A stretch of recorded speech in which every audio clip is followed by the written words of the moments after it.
I still have hope. Doesn't matter what you say. I believe in us. The human condition has both dark and lightness within it. So I don't despair when I see things get strange, things get hard. But I think some course correction's in order. First thing I would do is walk away from social media. My social media serves me up pictures of people flipping out. In stores, restaurants, on the street, on the roads.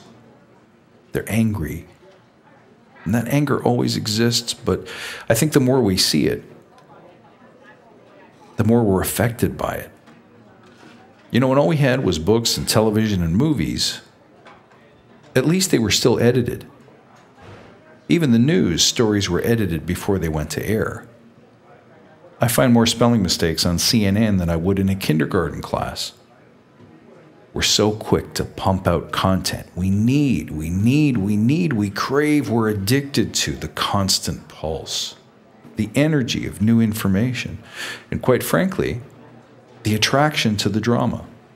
But if you walk away from it, if you shut it off, it doesn't exist.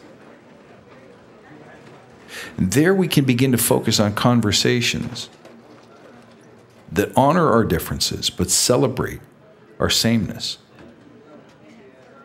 I use social media to promote my business. I have to. But I find myself turning to it less and less frequently as a source of entertainment. I don't want to be riveted to that screen. I want to be riveted to great ideas and to great people, great deeds. But nothing that's happening in the world today, at least the way we report it and reflect it, is helping us as we try to find meaning in our daily work. And if we can't find meaning in our daily work, we're not going to apply our best energies to it. So what happens is, instead of rallying around a vision or a mission, whether that's a personal one or whether that's one that your corporation sets out for you, doesn't really matter. Instead of aligning and rallying around something that creates fulfillment and meaning, we rally around one of two things: hatred, fear, intolerance, or we rally around our voices, our dissent, our outrage, our fed-upness, our causes. But we do it in a way that separates us from everybody else. It's not a declaration, it's a declaration of war. And it creates a kind of vitriol, it creates a kind of distance between us and them. Managers and employees, the rich versus the poor, the learned versus the not, the left versus the right, but we're all one people. We're not supposed to not have differences, but we're not supposed to create radical lines that you can't cross, that separate us. And so if we have different ideologies, we can't sit in the same room anymore. Well, this is tragic for Scrum, for Agile, for business. The greatest progress comes when we can start from agreement, when we can find that place where we're all aligned and work from there. If you want to improve as a negotiator, as a leader, as a person who sells and communicates your ideas or your products or your vision, you have to begin with the common ground. You have to start with agreement, not disagreement. Never, ever, ever make somebody else wrong. Never make people wrong because of their background, because of their color, because of their gender, because of their preferences, because of their identity. Never make people wrong because of their ideas. When you move away from making people wrong, then you turn conversation away from debate, which sometimes is useful. If you're trying to win a political race, you need debate. You need to demonstrate that your ideas are superior in the sense that they're better for the people you represent.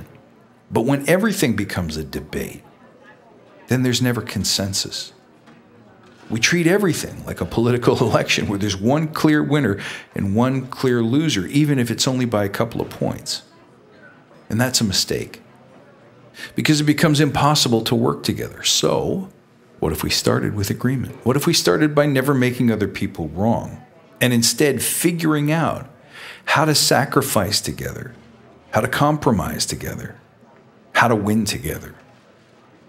Because even if we start from a place of agreement and never make another person wrong, that doesn't mean that everyone always gets what they want. And that's another thing that maybe we need to revisit. Culturally, have we taught our kids and our culture that unless you get exactly what you want, it's a loss? There's a question. Because there will always be sacrifices and compromises.